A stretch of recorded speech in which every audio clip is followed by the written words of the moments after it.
Ayang, binigyan ng magandang offer ni Kuya.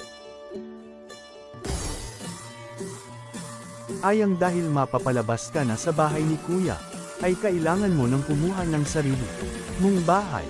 Para di ka na magrenta ay ibibigay ko sa iyo ang rent-to-own promo ng Agapea sa Calamba, Laguna. 10K reservation lang ang kailangan mong ilabas, mga income documents at valid need. At kapag na-approve naman ang documents mo ay susunod ang 20K at yun may bahay ka ng lilipatan at kahit sinong kuya mo pa yan ay di ka na mapapaalis. Panoorin mo ang video na ito hanggang matapos.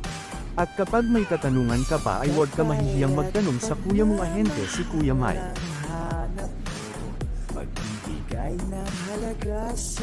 Itong bahay na ito ay may minimum lot area na 70 square meter. At may floor area na 50 square meter. 3 bedroom. Ay kasya dito. Sa sasakyan naman ay pwede ang dalawa para sa parking. At malapit lang sa SLEX exit, palengke, mall, at terminal pa Manila. Wow! Ibang-ibang Pinoy.